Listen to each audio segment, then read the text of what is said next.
The only thing my husband, David, asked of me when he said goodbye was, "Please don't go to the retreat property, Naomi. Promise me." He squeezed my hand with the last vestiges of strength he had left, his eyes pleading. I promised him. I always respected his wishes, even when curiosity consumed me. But a few years after his death, curiosity finally won, and what I found on that property would change my life forever. Now, I understand why my husband wanted so much to keep me away from there.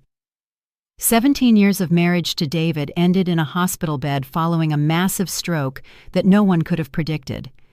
At 58 years old, I found myself a widow with a daughter in college and a feeling of emptiness that seemed endless.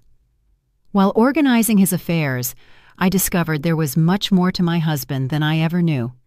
It was a regular Tuesday when his attorney, Mr. Harrison, called me into his office. 2 months had already passed since the funeral. Life continued its cruel course of normality while I was still trying to figure out how to breathe without David nearby. "Mrs. Sterling, I have something I must deliver to you," Mr. Harrison said, sliding a small box and an envelope across his polished wooden desk. David left specific instructions that this was only to be delivered after his passing. The box contained a heavy antique key with a leaf-shaped metal keychain. The envelope bore my name in David's unmistakable handwriting. "What is this key for?" I asked, turning it over in my fingers. "It's for a property in Lake Arrowhead. Your husband purchased it approximately 4 years ago, but he left explicit instructions that you were only to learn about it after his death." My heart pounded. David didn't own any other properties besides our home.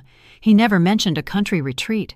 More importantly, why did he make me promise never to go there, only to reveal its existence later? "It's called the Crestwood Estate," the attorney continued. "Apparently, it was the house where David spent part of his childhood. He reacquired it after many years, though it had changed hands several times." "Wait, this doesn't make sense," I interrupted. David always avoided talking about his childhood. When I brought up Lake Arrowhead, he would get tense, change the subject. Why would he buy a house there? Mr. Harrison adjusted his glasses. "I couldn't tell you, ma'am, but there's another important detail. The property has become extremely valuable in the last 2 years. "How so?" "A large developer, Summit Resorts, is building a luxury resort in the area. Your husband's property is strategically located. They have already made several multi-million-dollar offers for the house." My head was spinning. David had never been wealthy. We lived comfortably on his engineer's salary and mine as a university professor, but nothing that would allow him to buy a second house, especially in a desirable area like Lake Arrowhead. And why keep it a secret? With trembling fingers, I opened the envelope. "My dearest Naomi, if you are reading this, it means I left sooner than I expected. Forgive me for all the secrets I kept. The house is yours now. Over the past 4 years, I transformed that somber place from my childhood into something I hope you find beautiful. I know I made you promise never to go there. I am undoing that promise now. In fact, I ask you to go just once before you decide what to do with the property. In the house's study, you will find my laptop. The password is the date of our first meeting, followed by hope, the word you taught me to feel again. I love you more than I could ever express. David."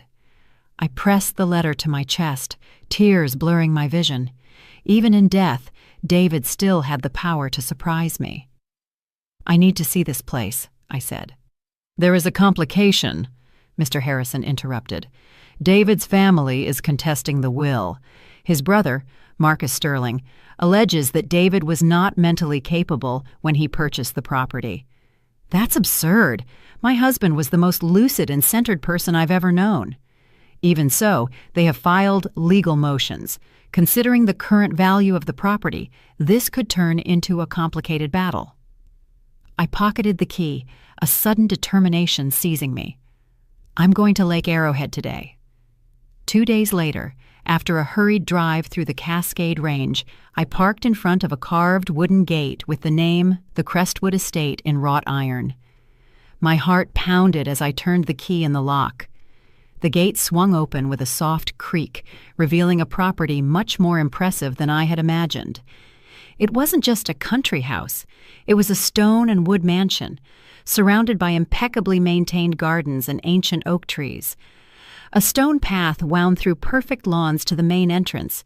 Everything looked new or recently renovated. Nothing here suggested the traumatic childhood David had been so resistant to discussing. This place had been transformed with love and dedication.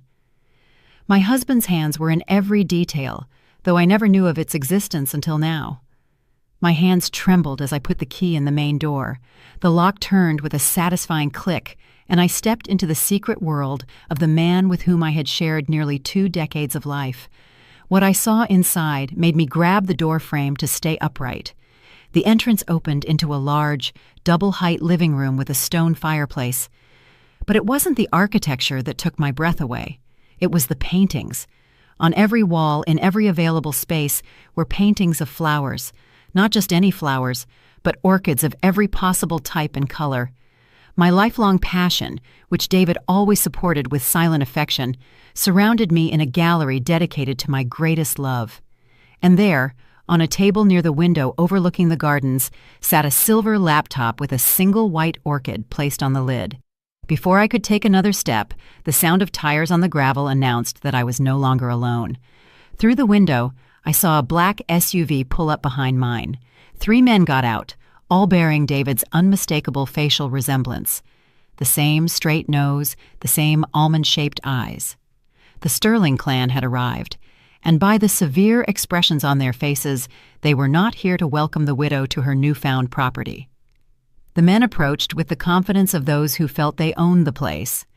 I quickly closed the front door, my heart racing. I watched through the side window as they stopped on the porch, whispering among themselves before the eldest, a graying version of David, pounded loudly. "Mrs. Naomi, we know you're in there. We need to talk." His voice had the same tight edge David's did when he got nervous. I remained silent, moving away from the door. David's vague warnings about his family were always emphatic. Now, facing them, my instinct screamed caution. The pounding came again, more insistent. "Naomi, I'm Marcus Sterling, David's older brother. These are my brothers Elijah and Isaiah. We're here about the property." Of course they were. Not for David, not to meet the woman his brother loved for 17 years. They were there for the house that was suddenly worth millions. I looked at the laptop on the table. The answers I sought might be there, not with strangers on the porch. Ignoring the increasingly aggressive knocks, I went to the table and typed the password. October 12th, 96, Hope. The screen came to life, opening a folder named For Naomi. Inside were hundreds of video files, each chronologically dated, starting the day after the funeral and extending an entire year into the future. With trembling hands, I clicked on the first one. David's face filled the screen. Not the pale, emaciated face of his final days in the hospital, but healthy, full of life, clearly recorded months earlier. "Hello, my love." He smiled that crooked way that always melted me. "If you're watching this, it means I'm gone, and you came to Crestwood, despite my years of begging you not to. I should have guessed you wouldn't resist, especially after Harrison told you about the house." A knot formed in my throat. Even now, he knew me so well. "I recorded one video for every day of your first year without me, a year of companionship while you processed the grief, a year explaining everything I should have told you in life." He briefly lowered his gaze, then looked back at me with determination. Starting with, "Why I bought back the house I swore never to set foot in again." Outside, the pounding had stopped. Through the window, I saw the men return to their SUV, pulling out papers, conversing with stern expressions. David continued. 3 years ago, I was diagnosed with a cerebral aneurysm, a time bomb I inherited from my father. The doctors gave me 2 to 5 years. I chose not to tell you or Chloe. I didn't want pity, and I didn't want our final years to be lived in the shadow of death. His eyes softened. I wanted to live fully with you until the end. not die slowly in front of you. Shock and anger flooded me. He hid the diagnosis, made medical decisions without me. He denied me the chance to prepare, to consciously value our final moments. "I know you're angry right now," he said, as if reading my thoughts. "You have every right to be, but I hope you understand I made that decision out of love, not cowardice." The men outside were making calls, walking around the driveway with the frustrated energy of a denied entitlement. When I received my diagnosis, I decided to use the time I had left to create something meaningful for you. You've always loved orchids. You always talked about having a space just for yourself to cultivate them someday, so I found the last place anyone would expect me to go, the house I left at 18, swearing never to return. He leaned toward the camera. "What my brothers don't know is that I legally bought the house from my father before he died. The old man was bankrupt after years of gambling and drinking. He sold it to me for a fraction of the value, desperate for money, making me swear not to tell my brothers, who still thought they would inherit it someday. That explained the legal challenge. They believed they had rights to a property David had legitimately purchased. The house was in ruins when I bought it, Naomi, just like my childhood here. But this time I had the resources to transform it. Every business trip over the last 4 years, I was here, overseeing renovations, building something for you." Outside, the brothers were approaching the door again. This time Marcus held a document against the window for me to see, some kind of court order. "My brothers will come for it," David continued in the video, his expression hardening. "They never wanted the house until last year when the resort project began. Suddenly, the worthless property they mocked me for buying became a gold mine. They will try anything to take it from you." One of the brothers was on the phone again, his expression triumphant as he hung up. "In the bottom drawer of this table is a blue folder with all the legal documents you need. The house is unquestionably yours. I made sure of it." David's face softened. "But Naomi, whether you keep it or sell it is entirely your choice. I built this place for you. I filled it with beauty for you, but I don't want it to become a burden." A police cruiser was driving up the driveway. The brothers watched its approach with satisfied expressions. "One last thing," David said. "In the conservatory behind the house, you'll find the rare orchid collection I spent years cultivating. The team I hired will continue to care for them, whether you are here or not. They are my final gift to you, along with the means to appreciate them." The video ended, freezing on David's smiling face, just as the knock on the door resumed, more authoritative. "Mrs. Sterling, county officer, we need you to open the door, please." With a deep sigh, I closed the laptop, retrieved the blue folder from the drawer, and went to face what came next. As I reached for the doorknob, my cell phone rang. Chloe, our daughter, calling from college. I hesitated, then answered. "Chloe, this isn't a good time." "Mom!" Her voice was tight with irritation. "Why didn't you tell me about Dad's house or the developer proposal? The uncles just called me, offering a fair deal if I help them contest the will. What the heck is going on?" So, they had already contacted my daughter. That perception ignited something fierce and protective inside me. They weren't just coming for me. They were trying to manipulate my grieving child. "I'll explain everything later. I promise," I said, watching the officer converse with the brothers. "But Chloe, don't sign anything. Don't agree to anything. Those men are not our friends." "Mom, if there's money involved—" "This is not about money," I interrupted, surprising myself with the firmness in my voice. "It's about what your father wanted. Please trust me." After a moment of silence, she sighed. "Okay, but call me as soon as you can." I hung up and opened the door to face a young County Officer Davis flanked by the 3 Sterlings, whose expressions ranged from smug to openly hostile. "Mrs. Sterling, I'm Officer Davis. These gentlemen have a court order requesting an inspection of the property as part of an ongoing inheritance dispute." I smiled calmly, channeling the strength David always admired in me. "Of course, officer, but first, I think you should see this." I handed him the blue folder containing David's documentation. My husband anticipated this exact situation. Marcus stepped forward with a disdainful gesture. Family disputes are complicated, officer. My sister-in-law is understandably emotional and confused. Actually, I interrupted him, I am neither emotional nor confused. I am a widow on a property that legally belongs to me, facing 3 strangers who happen to share my late husband's DNA. I turned to the officer, and I would appreciate it if you would review these documents before allowing anyone onto my property. The deputy took the folder, his expression neutral as he began to examine the contents. The Sterling brothers exchanged glances, their confidence visibly wavering. I thought of David's video, of the secret he kept to spare Chloe and me unnecessary suffering, of the magnificent gift he created in his final years. Whatever game his brothers were playing, I was determined not to lose the last tangible expression of my husband's love without a fight. The deputy looked up from the documents. His expression shifted. These appear to be in order, ma'am. A clear deed transfer, notarized statements, certified bank records of the original purchase. He turned to the brothers. Gentlemen, I see no grounds to force an inspection today. This appears to be a matter for the civil courts. Marcus's face flushed with anger. This is absurd! That woman has no right! That woman, I interjected calmly, is David Sterling's wife, and I have every right to be here. As the brothers reluctantly retreated to their SUV, followed by the apologetic deputy, I felt a strange mix of loss and discovery. The husband I thought I knew completely had kept secrets, some painful, others breathtakingly beautiful.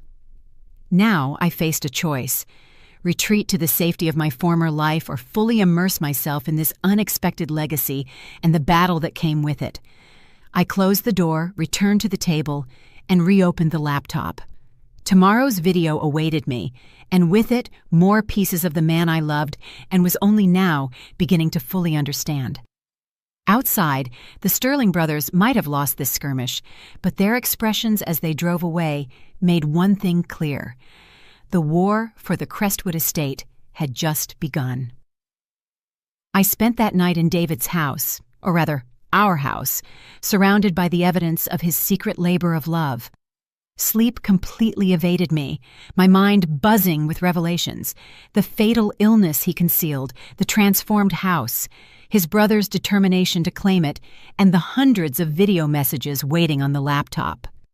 At dawn, I explored the property properly for the first time.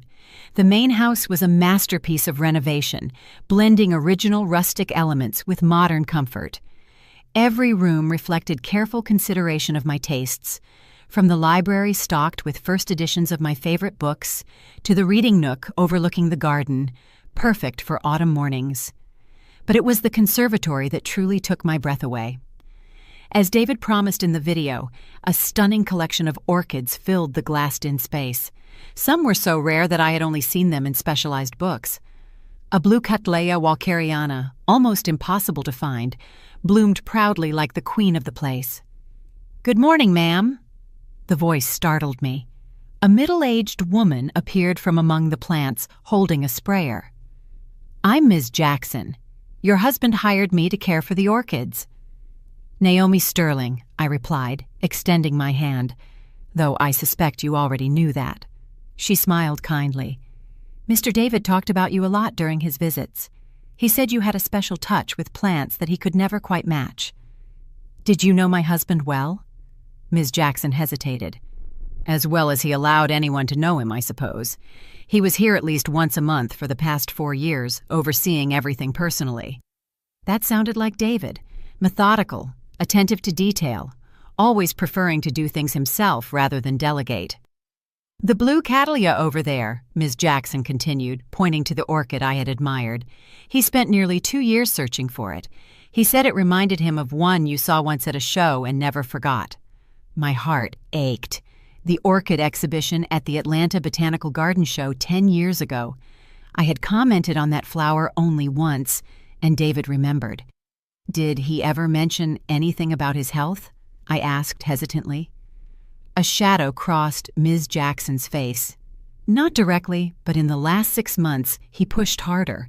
He worked long hours, like a man with a deadline."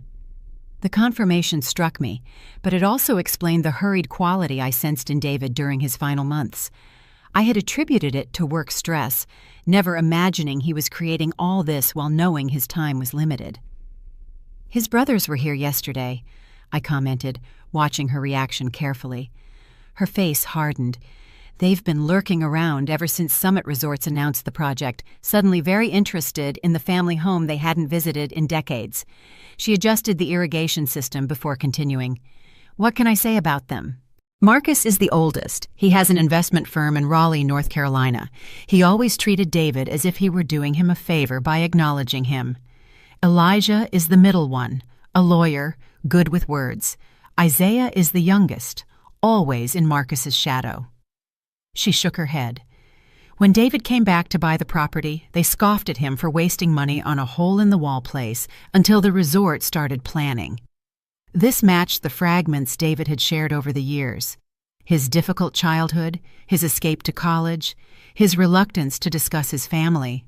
"They'll be back," I said, more to myself than to Ms. Jackson. "Certainly," she nodded, "but Mr. David prepared for that. He always thought several steps ahead." Back in the house, I forced myself to eat something before opening the laptop for the day's video. David appeared, seated in what I now recognized as the house's library. "Good morning, my love. I hope you slept well in our new home." He smiled that crooked smile I missed with a physical ache. "Today, I want to show you something special." The camera moved as he walked through the house, down a hallway I hadn't explored, stopping at a locked door. "This room is just for you. The key is in the top drawer of the nightstand, that antique silver one with the orchid engraving." I paused the video, went to the master bedroom, and found the key exactly where he described. Following David's path in the video, I located the inconspicuous door at the end of the east wing. The key turned smoothly. I pushed the door open and gasped. A fully equipped art studio filled the large corner room, bathed in perfect light from floor-to-ceiling windows. Easels, canvases, paints, brushes, everything an artist could desire, arranged with loving precision. I hadn't painted in 15 years. After art school, I abandoned my artistic dreams to teach literature, to keep us afloat while David built his career, to raise Chloe. Over the years, someday became a distant dream, then a bittersweet memory of a path not taken. The video continued, David's voice pulling me back to the laptop I had carried with me. "You gave up so much for us, Naomi. Your painting was the first sacrifice.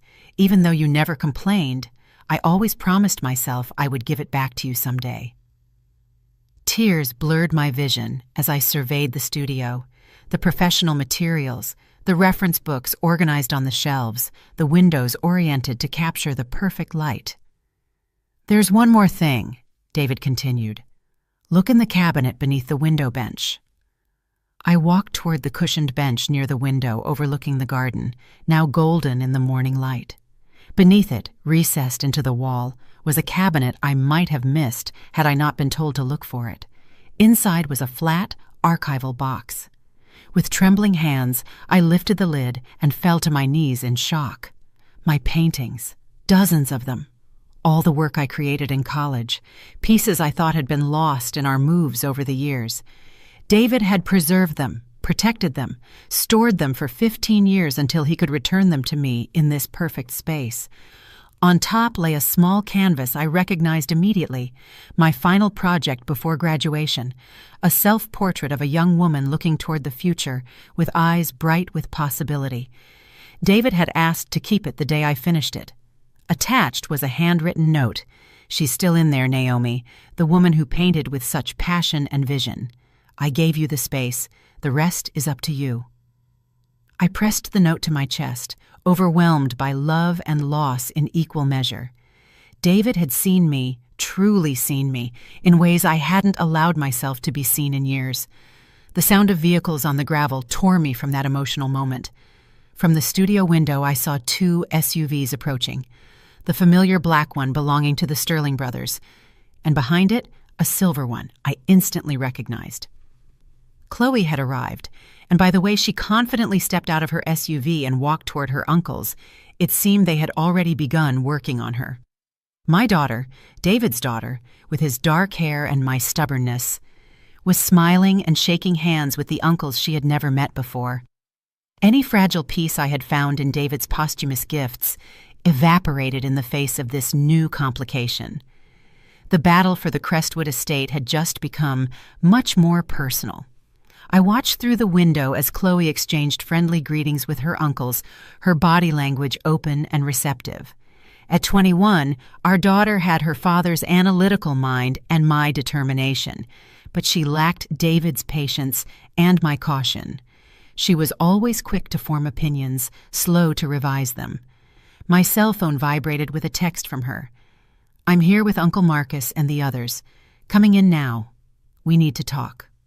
Uncle Marcus. They had known each other for less than a day, and she was already claiming a family connection. I tucked David's note into my pocket, closed the studio, and went to face this new alliance. They entered without knocking, Chloe using the familiarity of a daughter, and the brothers following her like wolves behind an unsuspecting guide. "Mom!" Chloe hugged me briefly, then pulled away, her eyes scanning the stunning living room. "This place is incredible. Why did Dad never tell us about it?" Before I could answer, Marcus stepped forward, his resemblance to David painfully sharp. "Naomi, I think we started off on the wrong foot yesterday. We were surprised by your sudden arrival, just as you were by ours." His conciliatory tone didn't match his calculating gaze. Beside him, Elijah and Isaiah maintained carefully neutral expressions, though Elijah held a leather folder that undoubtedly contained legal documents. "Chloe," I said, ignoring Marcus completely, "I thought we agreed that you wouldn't engage with your father's brothers until we had talked." She blushed slightly. "They called again earlier today with a very reasonable proposal. I thought I should at least hear them out in person." Her chin lifted defiantly. "Besides, they are my family too." "Family you didn't know existed until yesterday," I gently reminded her. "Only because Dad kept them away from us," she countered. "Just like he hid this incredible place. Doesn't that strike you as strange? What else was he hiding?" The question veered uncomfortably close to the revelations in David's videos. "Your father had complicated relationships with his brothers," I said carefully. "He had his reasons for the distance he kept." Marcus made a dismissive gesture. "Ancient history.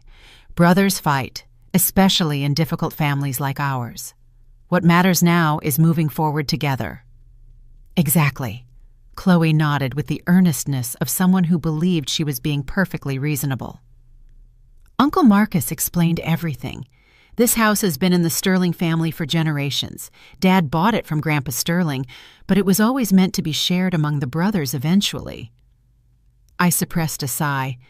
They had been working on her for less than a day, and she was already repeating their version of events. "And the sudden interest in the property has nothing to do with the luxury resort being built next door?" I asked softly. Elijah stepped forward, opening his folder. "The real estate situation is only one aspect of the complex legal picture. We've prepared a fair settlement offer that honors David's wishes, while recognizing the Sterling family's historical claim to the property. We're prepared to be very generous," Marcus added, placing a paternal hand on Chloe's shoulder. "1/3 for you, Naomi, 1/3 for Chloe, and 1/3 divided among us, the brothers. Everyone wins."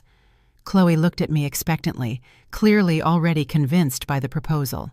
"It makes sense, Mom. We don't need this huge place. We could sell the whole thing, walk away with millions, and Dad's family stays united." "Your father specifically left this property to me," I said, looking Marcus squarely in the eye. "Not for you, not for his brothers." "Out of confusion and misplaced sentimentality," Marcus countered smoothly. "David wasn't thinking clearly in his final years." A flash of anger burned through me. My husband was perfectly lucid until the day he died. Then why all the secrecy? Isaiah spoke for the first time, his voice softer than his brother's, but no less sharp. "Why hide the property purchase from his wife and daughter? Why the elaborate arrangements with the attorney? Those are not the actions of a man thinking rationally. I thought of the videos, the renovated house, the art studio. Every element meticulously planned as a final gift. None of it suggested confusion or impaired judgment. "Mom," Chloe said, her voice softer now, "I know this is hard. Dad left us, and now we're uncovering all these secrets. But this proposal makes financial sense. We'd both be secure for the rest of our lives." The door opened behind them, and Ms. Jackson appeared, her face worried. "Is everything all right, Mrs. Sterling? I saw the cars arrive." The brothers turned, visibly irritated by the interruption. Marcus narrowed his eyes. "This is a family matter." "Ms. Jackson is my employee," I said firmly. "She is welcome in my home." "Actually," Elijah interjected, "her employment status is among the disputed assets pending the resolution of our legal claim." Ms. Jackson didn't back down. "Mr. David hired me personally. He made me promise I would look after the place and after Mrs. Naomi if anything happened to him." "We'll review all employee contracts," Marcus said dismissively. I had heard enough. "I think it's time for all of you to leave." I looked directly at the brothers, then softened my gaze as I turned to Chloe. "Except you, of course. You are always welcome to stay." "You're not even going to consider their offer?" Chloe asked incredulously. "I will review any written proposal with my own attorney," I replied, "but I will not be pressured in my own home." Marcus's conciliatory mask dropped, revealing the ruthless businessman beneath. "This property is worth tens of millions with the resort project. We can do this amicably, or we can make things very difficult." "Is that a threat?" I asked, calmer than I felt. "A reality check," he corrected. "You are a university professor facing a legal battle against adversaries with significantly greater resources. David may have had good intentions, but he put you in an untenable position."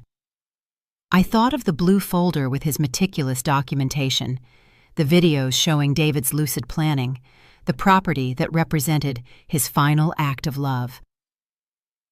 "I believe my husband knew exactly what he was doing," I said calmly. "Now please, leave. Chloe, you're welcome to stay for lunch if you'd like." She looked conflicted, glancing between me and her newly discovered uncles. "I think I'll go with them for now. We have more to discuss." She kissed my cheek quickly. "Think about the offer, Mom, please." I watched them leave, a sense of emptiness expanding in my chest. In just 24 hours, my daughter had been drawn into the orbit of men David spent his whole life avoiding. Ms. Jackson waited until the cars disappeared down the driveway before speaking. "Mrs. Sterling, there's something you should know, something your husband asked me not to mention unless it became absolutely necessary." I turned to her, mentally exhausted, but forcing myself to pay attention. "What is it?" "It's about the true extent of the property and what's really hidden here." She gestured toward the conservatory. "We better walk. Some things shouldn't be discussed inside the house where the walls might have ears." As I followed her across the lawn, the morning sun illuminated the beautiful property my husband had secretly created. Whatever revelation awaited me, I was sure of one thing. David had anticipated this battle, perhaps even Chloe's vulnerability to his brother's manipulation. The question was, had he prepared me enough to win a fight I never knew was coming? Ms. Jackson led me past the main conservatory toward a tool shed I hadn't yet explored. Unlike the perfectly renovated structures on the rest of the property, this building maintained its original rustic appearance, deliberately unimproved to seem unimportant. "Your husband was a careful man," Ms. Jackson said, producing an old iron key. "After his brother's first visit last year, he became even more cautious." "They visited before?" David never mentioned that. Ms. Jackson nodded gravely. "They showed up unannounced as soon as they heard about the resort project. Your husband was here, overseeing the construction of the art studio. They didn't recognize him at first.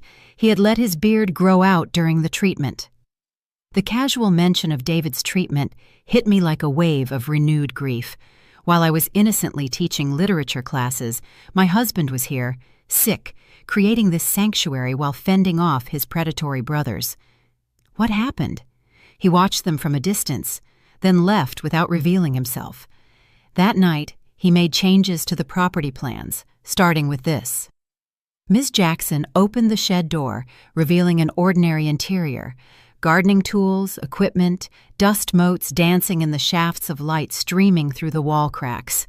Ms. Jackson moved confidently toward the back corner, pushing aside several stacked boxes to expose a trapdoor recessed into the concrete floor.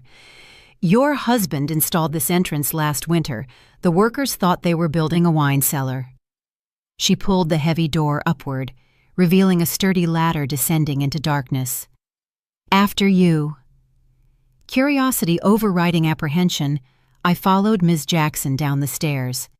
At the bottom, she flipped a switch, and lights came on, revealing a concrete tunnel stretching out before us. What is this place? Your husband called it the vault. I call it genius. The tunnel stretched for about 100 feet before opening into a large room filled with file cabinets, a table with computer equipment, and walls covered with maps and documents. Welcome to David's war room, Ms. Jackson said with a touch of pride. Everything he compiled about his brothers, their businesses, and the true value of the Crestwood Estate. I approached the nearest wall, where a detailed map showed not only the property, but the surrounding area for miles. Red markings indicated the locations of the resort project, with handwritten annotations about values, construction phases, and real estate impact. I don't understand, I said, turning to Ms. Jackson. David knew about the resort project. Not at first. He bought this place to renovate it for you, pure and simple. But about 2 years ago, when Summit Resorts began preliminary studies, he hired a real estate consultant to evaluate the impact on Crestwood. Ms. Jackson pointed to the map. They uncovered something the developer was trying to keep secret until all land purchases were finalized. The full project is 3 times larger than they publicly announced. I studied the map more closely, noting how the markings extended far beyond the area the press had publicized. Phase 2 of the resort will include a golf course that will require part of the property adjacent to ours, Ms. Jackson continued. They've already bought almost all the necessary land except the Crestwood Estate, I concluded, beginning to understand. Your husband verified it with 3 independent specialists. This property's strategic position can completely block the planned expansion. Without it, the project loses half its projected value. So the property is even more valuable than his brothers imagine. Exponentially. But that's not all. Ms. Jackson moved toward a file cabinet, pulling out a thick folder. David documented decades of questionable business practices by the 3 brothers. Tax evasion, insider trading, misappropriation of client funds, enough evidence to professionally ruin them if it ever came to light. I leafed through the meticulous documentation, recognizing David's thorough approach to problem solving, email printouts, financial records, sworn affidavits from former employees. He had built an airtight case against his brothers. Why would he compile all this? Protection. Ms. Jackson sat at the table, gesturing for me to take the other chair. He knew they would come for the house as soon as he was gone. He wanted you to have ammunition. I thought of Marcus's smug confidence, Elijah's legal maneuvering, their swift work to win over Chloe. He anticipated everything. Not everything, Ms. Jackson said calmly. He didn't expect them to get to your daughter so quickly. The memory of Chloe's seeming betrayal stung. They're manipulating her with half-truths and promises of wealth and playing on her grief. Ms. Jackson nodded. She lost her father. Suddenly, they're offering her a connection to him through shared blood and history. A powerful draw for a grieving young woman. She was right. Chloe was always a daddy's girl, sharing David's analytical mind and love for puzzles. His death left her adrift, vulnerable to anyone who offered a connection to him. What do I do now? I asked, almost to myself. That depends on what you want, Ms. Jackson replied. You could sell everything and walk away rich, but perhaps forever alienated from your daughter. You could fight the brothers legally using this evidence, which might win the battle but worsen the family wounds. Or what? You could do what your husband always did. Think 3 steps ahead and find the path no one expects. I considered that as I continued to examine the war room. On the table was a framed photograph I had never seen before, a teenage David standing proudly next to an award-winning orchid, his face lit up with an innocent joy I had rarely glimpsed in the man I married. "That was the first cattleya he ever grew," Ms. Jackson said, noticing my focus on the photo. "The one bright spot in his childhood here. His brothers destroyed it while David was away at school just to hurt him." Another piece of the puzzle clicked into place. David's support of my love for flowers and art, despite having no personal interest in them. The magnificent conservatory and studio were not just gifts, they were the reclamation of something precious his brothers had stolen. I picked up the photograph, a plan beginning to form in my mind. "Ms. Jackson, does the laptop with David's videos work down here?" She nodded. "There's a secure network throughout the property. Your husband made sure of it." "Excellent. I need to watch the next few videos ahead of schedule. Then I want you to schedule a meeting for me." "With whom?" "First, my daughter, alone, away from her uncle's influence. Then my attorney. And finally..." I looked at the wall of evidence David had compiled against his brothers. "I think I'd like to talk to the executives at Summit Resorts." Ms. Jackson smiled for the first time since we entered the hidden bunker. "You're planning something your husband would approve of." "I'm planning something worthy of the man who loved me enough to create all of this," I corrected, a new determination firming my voice. "And I'm going to need your help." "Whatever you need, Mrs. Sterling," Ms. Jackson promised. "Your husband gave me a second chance when no one else would. I owe him everything, and by extension, I owe it to you."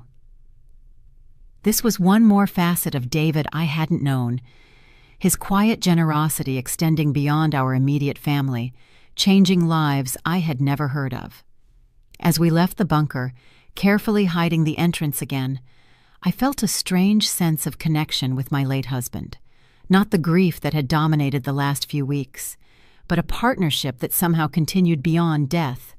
He had left me not just a property and material security, but tools and knowledge to forge my own path. The Sterling brothers believed they were facing a naive widow who was no match for them. They had no idea what was coming. Over the next 48 hours, I barely slept, fueled by determination and the growing clarity of my plan. I watched an entire week's worth of David's videos in a single night, each one revealing more of his strategy and the depth of his foresight. "They will try to divide and conquer," he warned in one recording, as if speaking directly to my current situation. "Marcus will be the friendly face, Elijah the legal threat, Isaiah the silent observer, and they will target Chloe. She is the easiest path to destabilize your position." In another video, he showed documents from the developer he had obtained through contacts in the county office. Summit Resorts was determined to keep Phase 2 of the project secret until all necessary land was secured. If they discover that we know about the golf course before they try to buy us out, the negotiating value triples. Armed with David's insights and my own growing understanding, I arranged to meet Chloe at a coffee shop in the city, away from the influence of the Sterling brothers and the emotional pull of the sanctuary David created. She arrived 15 minutes late, already defensive before she even sat down. "I can't stay long. Uncle Marcus is taking me to meet some investors this afternoon." "Uncle Marcus," I repeated softly. "You've become very close in 3 days." She flushed. "They've been kind and welcoming, which is more than I can say for you. You're treating Dad's family like enemies." I sipped my coffee, choosing my next words carefully. "Do you remember that narrative theory class you loved first semester, about how the same story changes completely depending on who's telling it? What does that have to do with our situation? You've only heard their version of this story. I'm asking you to consider that there might be another perspective. Your father's. Dad's dead," she said bluntly, pain flashing in her face. "And he obviously didn't trust us enough to tell us about this place while he was alive." I reached into my purse and pulled out a tablet. He actually left something for both of us. What is this? Your father made videos, Chloe. Hundreds of them. Messages to guide me, to guide us after he was gone. I turned the tablet over, queuing up the video David had labeled, "For Chloe when she needs it." Her face paled. He made videos? He knew he was dying? He was diagnosed 3 years ago with a cerebral aneurysm, I said softly, finally sharing the truth. He chose not to tell us. He wanted to spare us watching him wither. That's impossible. He would have told me. But uncertainty was already creeping into her voice. Watch the video, Chloe. Listen to him. With trembling fingers, she pressed play. David's face appeared, healthy, vibrant, his eyes crinkling with that smile that was so characteristic of him. Hello, my brilliant girl. If you're watching this, then I'm gone. And knowing you, you're probably angry about all the secrets I kept. He chuckled softly. You never liked being kept in the dark about anything, even as a kid. Tears welled in Chloe's eyes as her father continued. I should have told you I was sick. I should have given you time to prepare, to ask all those questions you're so good at forming. But I was selfish. I wanted our final years together to be normal, not overshadowed by my diagnosis. I hope someday you can forgive me for that choice. David leaned toward the camera. But there's something else you need to know. Something about my brothers I never shared with you. Our falling out wasn't some petty family squabble, Chloe. They defrauded my share of the inheritance when I was 19. They used my name on fake documents while I was away at college. When I found out and threatened to expose them, they threatened to implicate me as a willing accomplice. Chloe's hand covered her mouth, her eyes glued to the screen. I left Lake Arrowhead. I moved to Raleigh. I met your mother. I built a life. I raised you. That was more than enough. His expression hardened. But my brothers never changed. Whatever they are telling you right now, remember this. They want control of the family property not out of sentiment, but out of pure greed, and they will use anyone, including my daughter, to get it. The video ended, freezing on David's concerned face. Chloe remained motionless, tears streaming silently down her cheeks. He was protecting us, she whispered finally. All this time, it was more than just his illness, I confirmed gently. Your uncles aren't the family connection they pretend to be. They are opportunists who see you as the easiest path to what they want. She wiped her tears, anger replacing grief in her expression. They've been lying to me, haven't they? About everything but the fact that the house is worth millions. That part is true. But they didn't tell you about the full resort project or why the property is so crucial to the developer's plans. Understanding lit up her eyes. They're trying to con us. Us, I repeated, feeling a surge of hope. That means you're back on my side, Mom. I never left your side. She looked down, ashamed. I wanted to feel connected to Dad through his family. They had stories about him as a kid, photos I'd never seen. I understand, I assured her, reaching my hand across the table to squeeze hers. Grief makes us vulnerable in ways we can't foresee, but now we need to be smarter than them, together. Chloe straightened up, her expression shifting from devastation to determination, so much like David that my heart ached. What's the plan? I smiled, feeling the first real sense of confidence since this ordeal began. First, we meet with my attorney tonight, not the family lawyer your uncles want to use, but someone recommended by Mr. Harrison. Then tomorrow, we have an appointment with Summit Resorts. Why? Because knowledge is power, and we now know something your uncles don't. Exactly how much the property is truly worth to the developer. I showed her the documents from David's war room. They think they are dealing with an uninformed widow and a naive niece. It's time to show them exactly who they're up against. For the first time since David's death, Chloe laughed, a sound of genuine amusement. Dad always said you were the smartest person he ever met, that beneath that quiet literature professor was a strategist who could outmaneuver anyone if properly motivated. He really said that? I asked, surprised. All the time. She smiled, wiping away the last tears. He also said the biggest mistake anyone could make was to underestimate Naomi Sterling. As we left the coffee shop together, I felt a shift in the dynamic of this battle. The Sterling brothers unwittingly had united us instead of dividing us. They had no idea that their initial apparent success with Chloe had only set the stage for their ultimate defeat. Later that night, with Chloe by my side, I presented my complete plan to the attorney David had recommended for this exact scenario.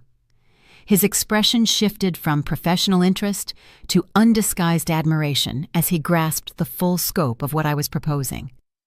"Mrs. Sterling," he said finally, "your husband told me you would surprise me with your strategic thinking.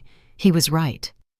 "My husband," I replied, "was right about many things, including his belief in my capacity not just to survive his death, but to emerge stronger from the crucible of grief and betrayal." The Sterling brothers arrived at the Crestwood Estate exactly when I expected them, at 10 o'clock sharp, 3 days after my meeting with Chloe. Their black SUV drove up the driveway with the confidence of men who believed victory was merely a formality. Behind them followed a silver sedan I didn't recognize, likely their attorney or financial consultant.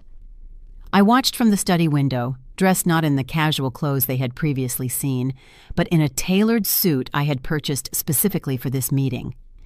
Appearances matter when orchestrating a reversal, and I intended to present myself not as a grieving widow, but as the formidable adversary David always knew me to be. "They've arrived," I alerted Chloe, who appeared from the library looking equally professional in a navy dress, her father's watch, one of his most prized possessions, prominently displayed on her wrist. "Ready?" she asked, nervousness and determination conflicting in her expression. "Completely." I squeezed her hand. "Remember, let them corner themselves first." Ms. Jackson appeared. The others came through the back entrance. "They're ready in the dining room, as you requested." I nodded my thanks. Perfect timing. The doorbell rang, and Ms. Jackson went to answer it, with the practiced deference of someone who knew her role in this carefully choreographed performance. "Good morning, gentlemen," I heard her greet them. "Mrs. Naomi and Chloe are waiting this way, please." They entered with the easy familiarity of men accustomed to controlling environments. Marcus led, followed by Elijah with his ever-present legal folder, and Isaiah bringing up the rear. Behind them walked a gray-haired man in an expensive suit who radiated corporate authority. "Naomi," Marcus nodded, his smile not reaching his eyes. "We appreciate you agreeing to this meeting. This is Mr. Chen, the CFO of Sterling Investments. We thought it would be productive to have a specialist join our discussion of the property's potential." So they had brought in a financial executive to intimidate me with technical jargon and market valuations. Predictable. "How thoughtful," I replied smoothly. "I've prepared the dining room for our meeting. Follow me." I led them through the house, noting their evaluative glances at the renovations David had completed. In the formal dining room, a large table had been set with documents at each place setting, water bottles, and coffee, the picture of professional preparation. "Please have a seat," I gestured. "I believe we have much to discuss." As they settled in, expressions of confidence still firmly in place, I remained standing at the head of the table. "Before we begin," I said, "I want to thank you for your previous proposal. It was educational." Marcus's smile widened, clearly interpreting my comment as capitulation. "We're pleased you took the time to consider our offer. With Mr. Chen's expertise, we can discuss the most advantageous arrangement for dividing the property's assets." "Yes, division," I said, picking up a remote control from the table. "That's precisely what I'd like to discuss." I pressed a button, and a hidden screen descended from the ceiling at the far end of the room. The brothers exchanged surprised glances. Clearly, they did not expect this level of preparation. "If you would direct your attention to the presentation," I continued, clicking the remote again. A detailed map of the Crestwood Estate appeared on the screen, showing the property's boundaries, topographical features, and its position relative to the surrounding area. "This is the full survey of the Crestwood Estate," I explained. "The entire 25 acres, not just the 10 acres mentioned in your proposal. Elijah shifted uncomfortably.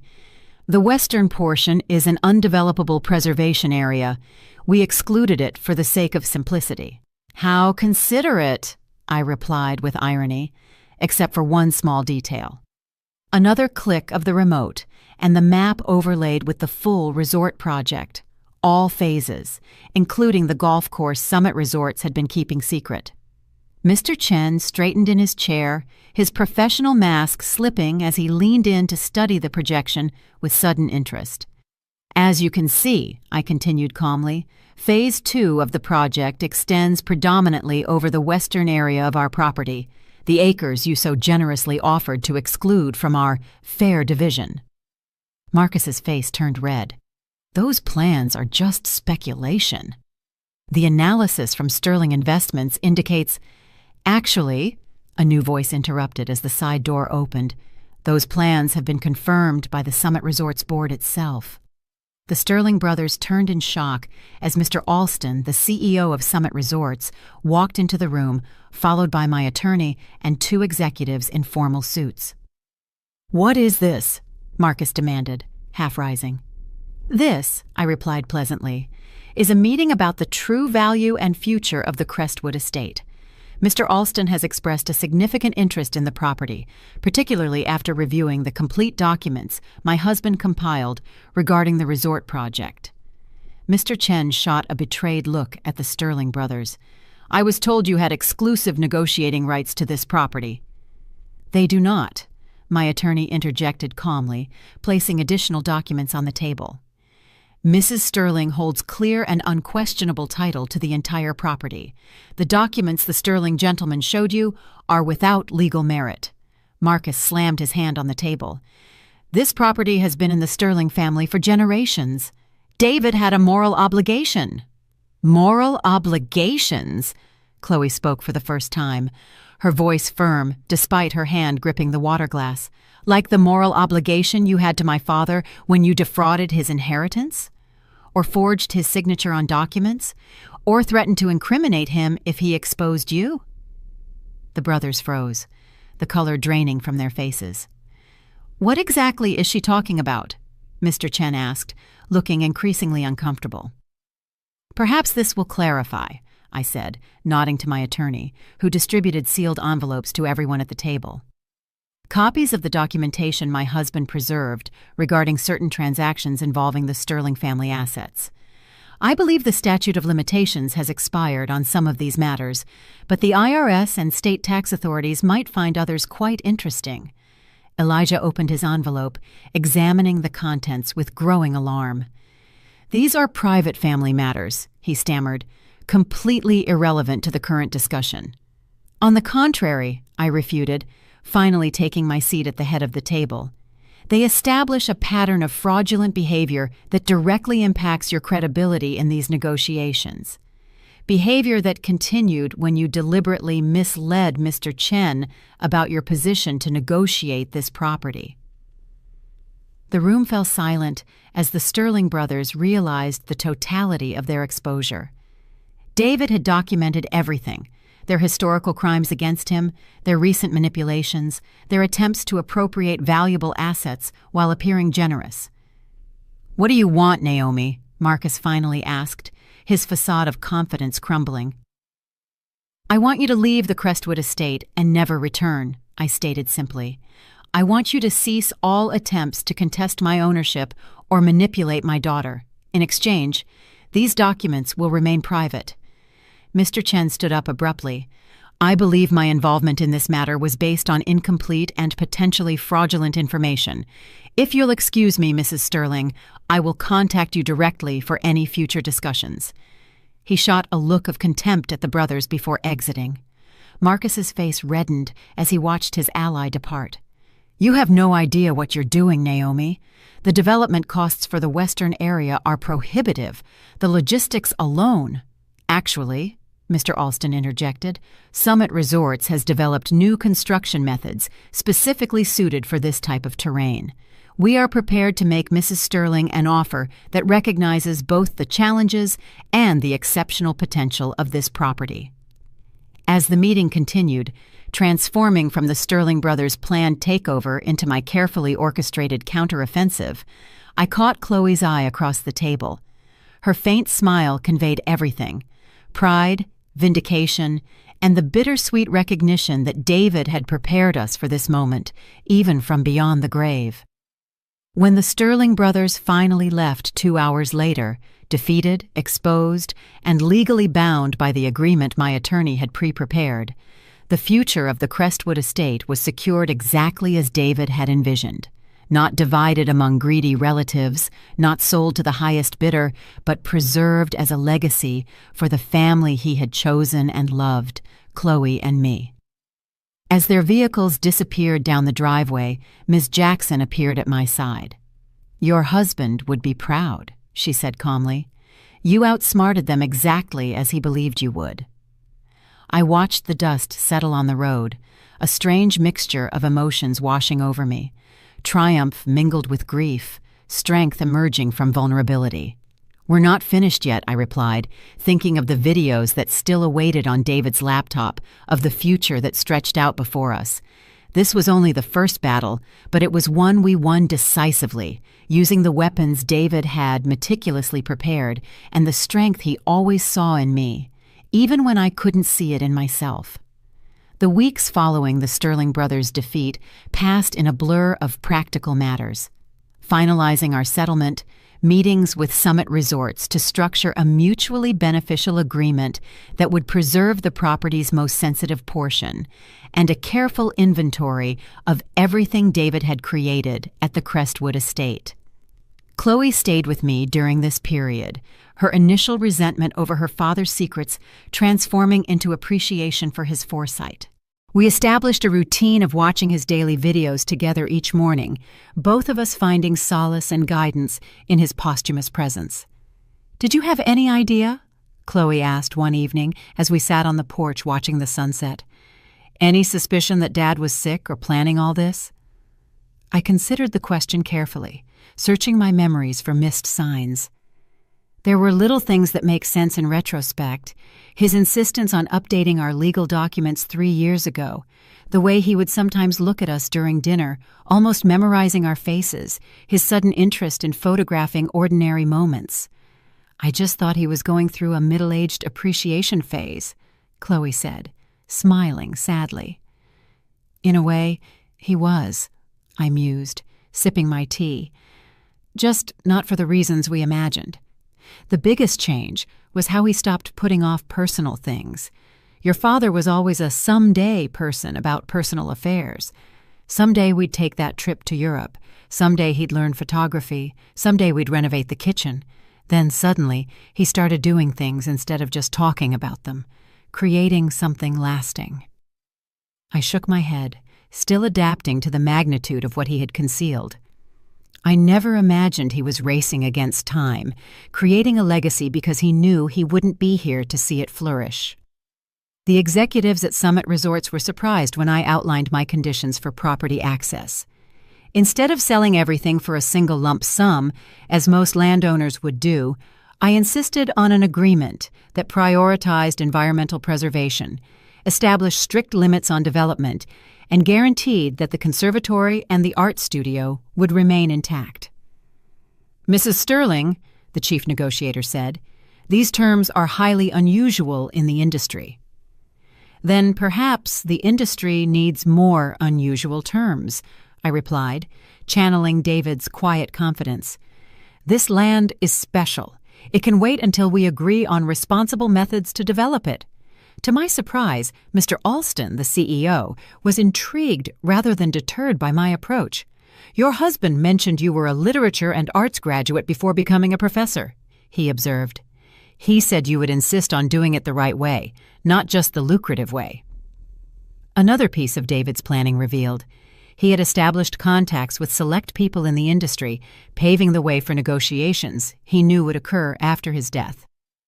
A month after claiming my inheritance, I was in the art studio David had created, sunlight streaming through the windows, illuminating a canvas on the easel.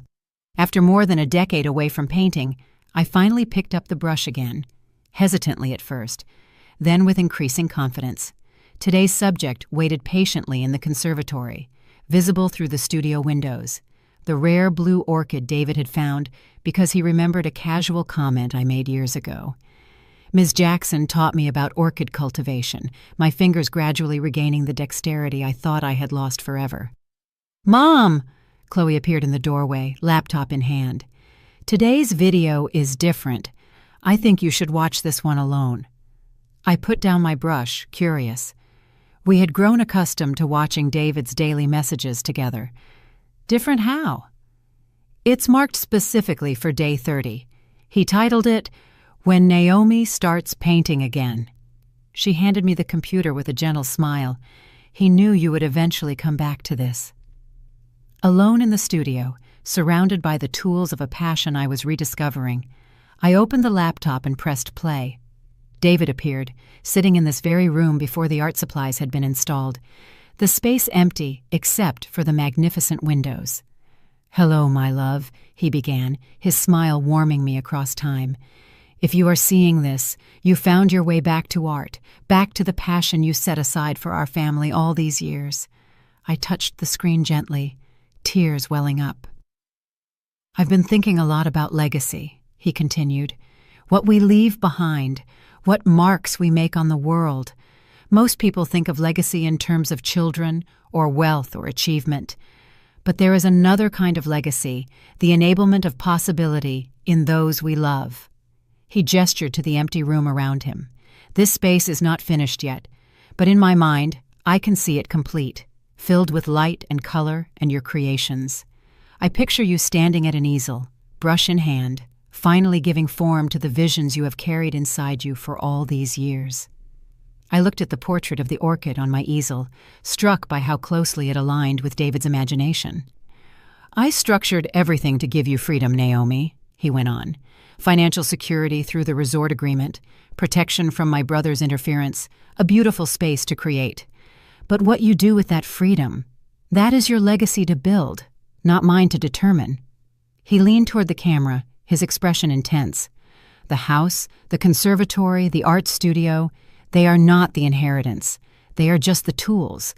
The real inheritance is possibility, the opportunity to become more fully yourself, unrestrained." I paused the video, overwhelmed by the depth of his understanding. David had known me better than I knew myself. He had seen the dormant artist still alive inside the professor and mother I had become. When I resumed the video, his expression had softened. "I have one request, though it is yours to accept or reject. In the closet behind this room, there is a large canvas I commissioned before the diagnosis. It is blank, waiting. When you are ready, truly ready, I hope you will create something for it, something that captures not just what you see, but what you feel about this place that brought me back to my origins and will lead you to your future." The video ended with his familiar sign-off. "Until tomorrow, my love." I stood motionless for several minutes, processing his words. Then, driven by an impulse, I went to the storage closet and found exactly what he had described. A massive, custom-sized blank canvas, perfect for the main wall in the great room, the heart of the house. In the following weeks, as autumn painted the landscape in shades of gold, I made countless sketches, trying to capture the essence of the Crestwood Estate and what it represented. None satisfied me until one morning, watching Chloe tend to the orchids in the conservatory, something clicked. The painting gradually took shape, not a traditional landscape, but a blend of real and metaphorical elements. The house, as it now existed in the background, rendered with photographic accuracy. In the foreground, a series of translucent layers showing what had come before. The abandoned property David bought, the family home of his childhood, and beneath all that, the ancient land that had witnessed generations come and go. Uniting these temporal layers were two figures, a woman and a young woman, their features only subtly suggested, enough to represent both specific and universal journeys. Behind them, almost invisible unless you knew where to look, a third figure, a man holding a blue orchid in his hands, offering it to the other two. When the painting was finally complete, Ms. Jackson helped me hang it in its designated spot in the great room. Chloe stepped back, studying it, tears in her eyes. "It's Dad, isn't it? And us." She traced the paths of the figures with her finger in the air. "The past, the present, and the future of this place." "Legacy," I said simply. "Not what is left behind, but what continues forward." That night, as I watched the sunset from the porch of what was now truly my home, I felt David's presence, not as a ghost or a memory, but as a continuing partnership.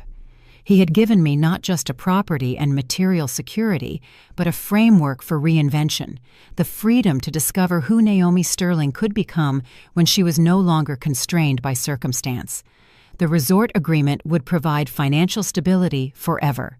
The house would evolve according to our stewardship, and I would continue to bring beauty into the world through rediscovered talents, creating my own legacy alongside the one David had so carefully prepared.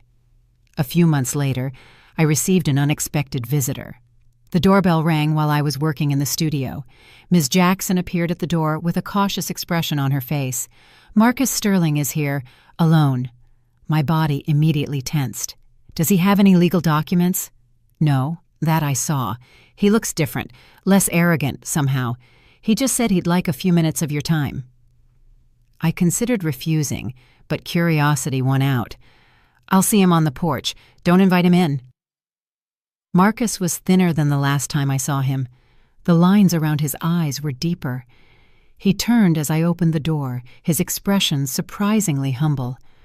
"Naomi, thank you for seeing me." "What can I do for you, Marcus? Our agreement was quite clear." "I'm not here to contest the agreement." He looked out at the property, then back at me.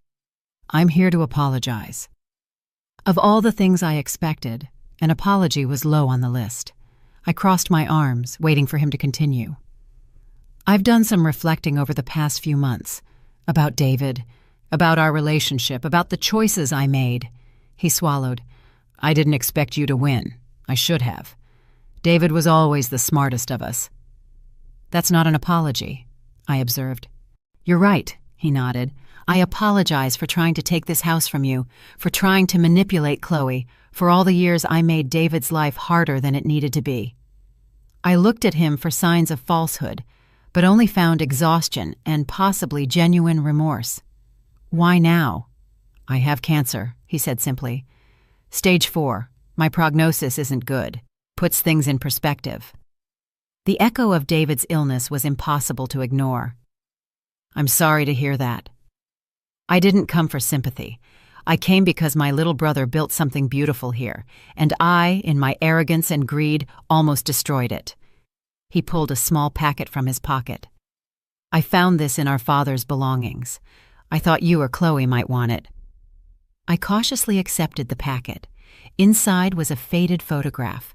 3 boys under a huge tree, the smallest, obviously David, holding a tiny potted orchid. "It was the first one he ever grew," Marcus explained. "Before—" He left the sentence unfinished, the guilt visible on his face.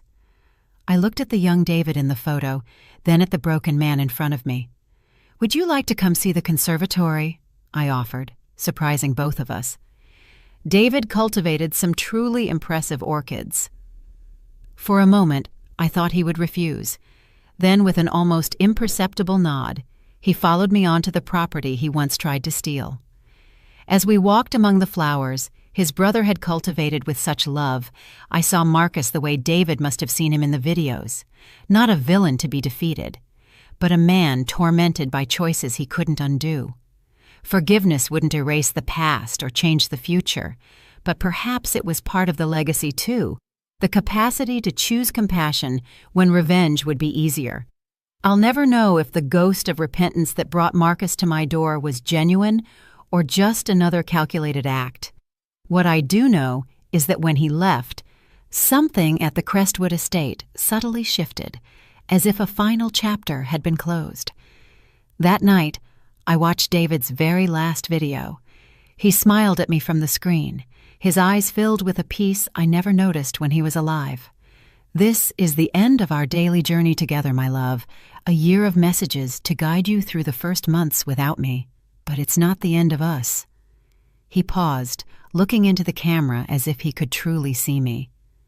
We continue in the decisions you will make, in the love we share with Chloe, in the beauty you will create from here on out. The house I feared for so long is now yours to transform. The secret I kept has become your gift.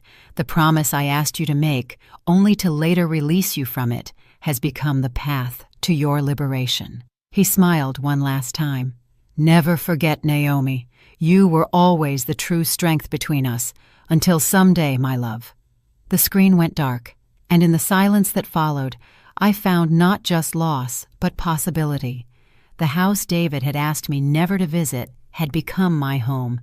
The secrets he kept transformed into my strength, and the promise he had asked me to make had become the key to my future. I rose and walked toward the large painting in the living room, observing the layers of past, present, and future I had portrayed. David had done more than leave me a property. He had given me the opportunity to rediscover myself. The house he feared had become the house he loved, and now it was mine to continue transforming, one day at a time. Did you like my story? And which city are you listening from? Let's meet in the comments. If you liked the story, you can support me by sending a super thanks so I can keep bringing more stories like this. Thank you so much for your sweet support. I'm looking forward to your comments on the story. On the screen, you can see 2 new life stories that I highly recommend. There's so much more on my channel. Don't forget to subscribe. See you in the next life story with love and respect.